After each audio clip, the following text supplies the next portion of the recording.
Bab 2700, sampai 2702. Ketika Chen Ping mendengar kata-kata Zeyan, dia benar-benar tersentuh oleh orang ini. Chen Ping tahu sangat sedikit tentang klan iblis di dunia surga dan manusia, apalagi garis setan api. Chen Ping tidak mengerti sama sekali. Jika Chen Ping ingin membuat api di tubuhnya lebih kuat, sepertinya dia benar-benar perlu menemukan kultivator iblis dari garis keturunan iblis api. Oke, aku akan menyelamatkan hidupmu. Setelah Chen Ping selesai berbicara, dia menyingkirkan Zhuo-nya, dan kemudian menelan Zhuo kehidupan Zeyan dalam satu tegukan. Setelah menggunakan kekuatan spiritual untuk menyegel api pamungkas Zeyan, Chen Ping langsung melemparkan api pamungkas ke lautan kesadaran. Dengan cara ini, Chen Ping dapat berkomunikasi dengan Zeyan tanpa hambatan, dan Chen Ping juga dapat memperoleh beberapa informasi tentang garis keturunan Balrog dari Zeyan. Setelah menaklukkan Zeyan, teknik luar angkasa langsung bergetar dan runtuh. Melihat teknik ruang angkasa yang runtuh, Chen Ping mencibir dengan dingin, lalu mengulurkan tangannya dan melambai.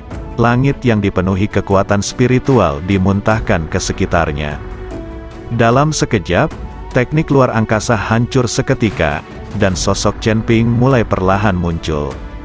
Semua orang memperhatikan pertempuran antara Chen Ping dan Zeyan meskipun keduanya berada di tengah sihir luar angkasa.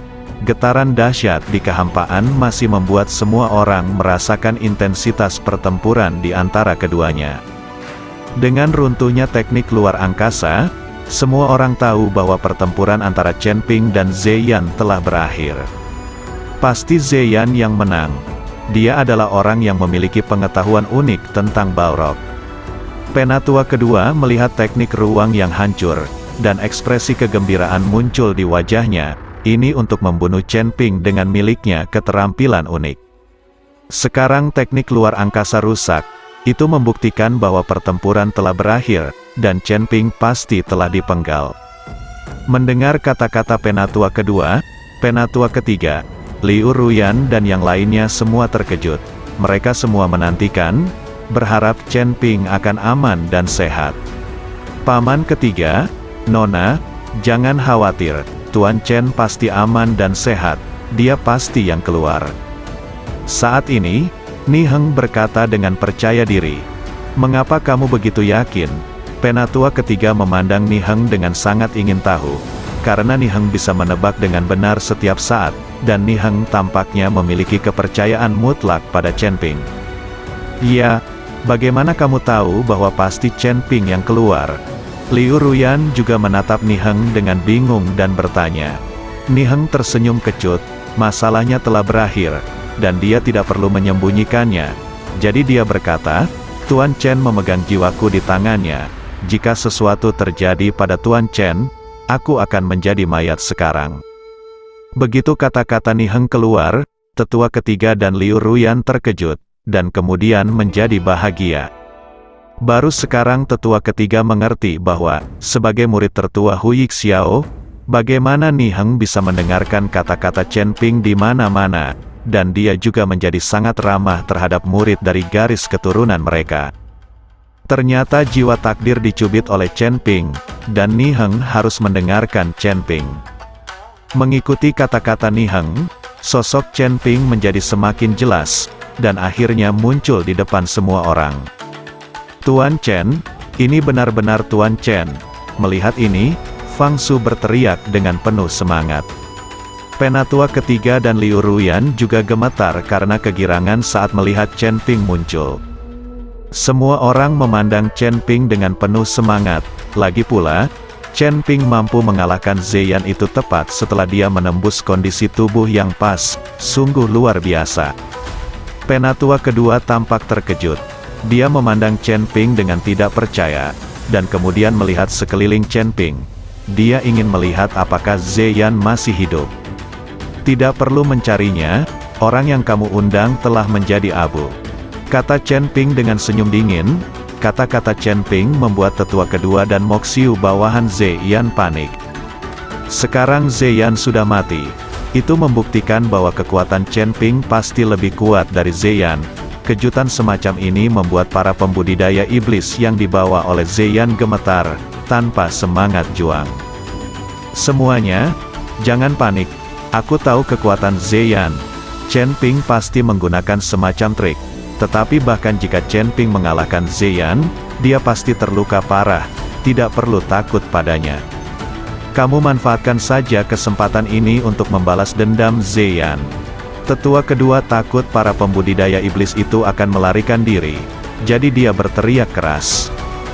Mendengar apa yang dikatakan tetua kedua, para pembudidaya iblis yang sebelumnya tidak memiliki semangat juang bereaksi sekarang.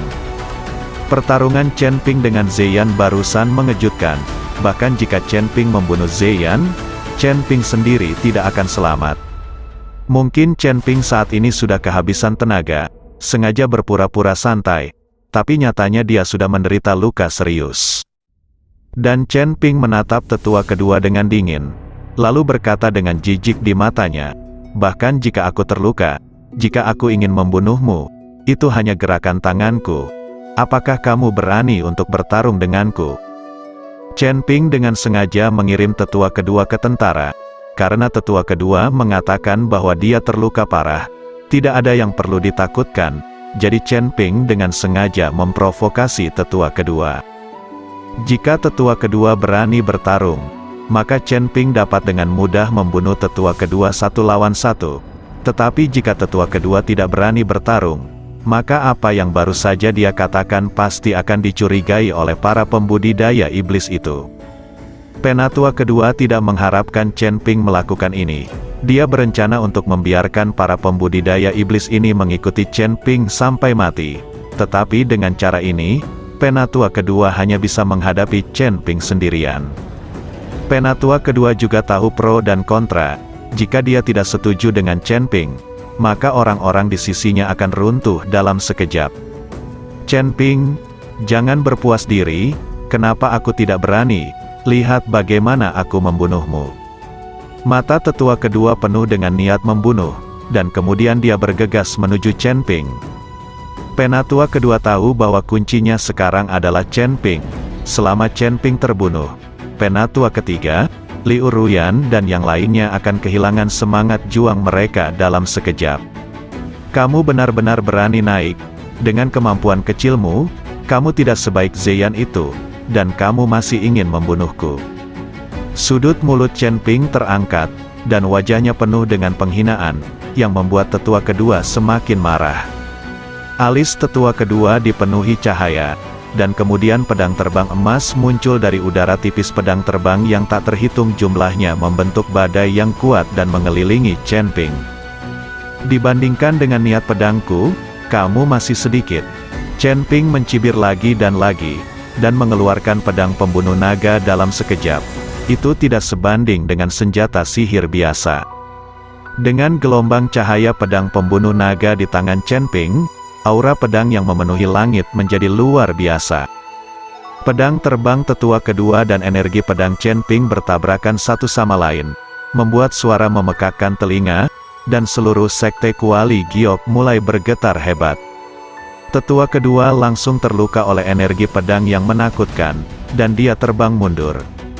Terlepas dari apakah Chen Ping terluka atau tidak, tetua kedua sudah tahu bahwa pedang Chen Ping barusan, dan dia sama sekali bukan tandingan Chen Ping. Semuanya, bertarunglah denganku. Selama kita membunuh Chen Ping, sekte Kuali Giok akan menjadi milik kita, penatua. Kedua tahu bahwa dia tidak dapat mengalahkan Chen Ping sendirian, jadi dia ingin bergabung.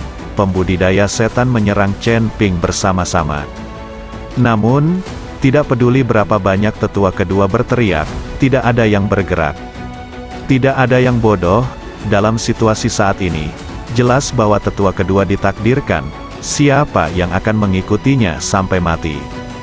Melihat ini, para pembudidaya iblis yang dibawa oleh Zeyan terbakar menjadi api satu demi satu, dan menghilang tanpa jejak dalam sekejap, dan Chen Ping tidak mengejar mereka. Dan murid-murid dari garis tetua kedua semuanya berlutut dan menyerah pada saat ini, mengemis bersama Liu Ruyan, memohon agar hidup mereka diampuni. Penatua kedua melihat pemandangan ini dan menjadi gila. dia menghitung untuk waktu yang lama, tetapi akhirnya gagal. "Ah, aku tidak berdamai, aku tidak berdamai." Penatua kedua meraung, dia tidak berdamai sama sekali, tetapi dia saat ini, bahkan jika dia tidak berdamai, dia tidak berdaya. "Apakah kamu mau atau tidak, hasilnya adalah kematian," kata Chen Ping, dan dia ingin membunuh tetua kedua dengan pedang. "Chen Ping, tunggu sebentar." Liu Ruyan menghentikan Chen Ping.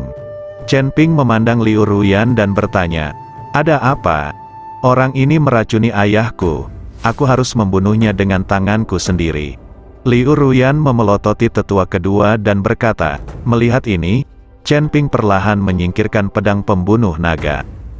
"Ruyan Liu, bahkan jika aku terluka, kamu tidak bisa menjadi lawanku."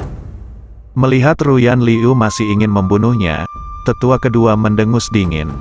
Meskipun Liu Ruyan telah menembus ke keadaan gabungan, tetapi dia masih beberapa alam lagi darinya, tidak mungkin menjadi lawannya. "Jika Anda menambahkan saya," tetua ketiga mengambil langkah, dan berdiri bersama Liu Ruyan. Keduanya tidak berbicara omong kosong, dan langsung menyerang tetua kedua. Setelah beberapa pertempuran, kepala tetua kedua langsung dipotong oleh pedang Liu Ruyan. Melihat mayat tetua kedua, Liu Ruyan menangis, "Ayah, aku akhirnya membalaskan dendammu." Liu Ruyan berlutut. Melihat ini, semua murid sekte Kuali Giok berlutut satu demi satu, mengungkapkan kesetiaan mereka kepada Liu Ruyan. Meskipun Yudingzong menderita kerugian besar setelah pertempuran ini, hanya tetua ketiga yang tersisa di antara ketiga tetua, dan lebih dari separuh murid Yudingzong terbunuh atau terluka. Tetapi setelah mengusir Hu Yixiao dan membasmi tetua kedua, Liu Ruyan akhirnya mendapatkan miliknya, keinginan penguasa sekte Kuali Giok. Liu Ruyan bangkit perlahan, lalu menatap Chen Ping. Dia tahu bahwa alasan mengapa dia bisa sukses adalah semua berkat Chen Ping. Penatua ketiga, Fang Su dan yang lainnya juga memandang Chen Ping dengan rasa terima kasih. Pada saat ini, hanya ekspresi Ni Heng yang agak rumit. Dia adalah murid besar Hu Yixiao, tetapi dia harus mematuhi perintah Chen Ping karena Chen Ping mencubit jiwanya. Sekarang setelah Hu Yixiao pergi, tetua kedua sudah mati, dan Liu Ruyan adalah tuannya. Ni Heng tidak tahu apa yang akan terjadi padanya di masa depan. Chen Ping melirik Ni Heng, mengerti apa yang dipikirkan Ni Heng, tersenyum sedikit, dan melambaikan telapak tangannya dengan ringan. Jiwa Ni Heng kembali ke tubuh Ni Heng dalam sekejap. Ni Heng memandang Chen Ping dengan heran. Dia tidak berharap Chen Ping mengembalikan jiwa hidupnya kepada dirinya sendiri dengan begitu murah hati. Liu Ruyan juga memandang Ni Heng saat ini, dan kemudian berkata, "Ni Heng, karena kamu tidak membantu tiran, bantu kami membersihkan para pengkhianat bersama-sama. Sekarang aku menunjukmu sebagai tetua Yudingzong, dan mengambil alih milikmu, posisi tuan." Kata Liu Ruyan, langsung membuat Ni Heng berdiri di tempat dengan linglung, dan butuh waktu lama untuk bereaksi, dan dengan cepat jatuh berlutut. "Terima kasih, Nona." Ni Heng sangat gembira. Tampaknya alih-alih menyalahkannya, Liu Ruyan malah menjadikannya seorang penatua. Sekarang jiwa kehidupan Ni Heng telah kembali dan dia telah menjadi sesepuh dari sekte Kuali Giok. Ini semua berkat Chen Ping. Jika Ni Heng mengikuti Hu Yixiao sampai ke kegelapan, dia mungkin sudah menjadi mayat sekarang. Liu Ruyan mengirim orang untuk membersihkan tempat kejadian dan membangun kembali sekolah Kuali Giok, tetapi mereka pergi ke kediaman tetua ketiga. Masih ada beberapa rumah lengkap di sini untuk ditinggali. Pada senja, karena setelah perang, semua orang lelah dan pergi tidur lebih awal. Tapi lampu di kamar Chen Ping masih menyala. Saat ini Chen Ping berada dalam situasi yang sulit. Sekarang Chen Ping dapat pergi ke kolam obat sekte Kuali Giok tanpa hambatan, menyerap aura di kolam obat, dan meningkatkan kultivasinya. Namun, jika dia menyerapnya tanpa terkendali, kumpulan obat sekte Kuali Giok pasti akan dihapuskan.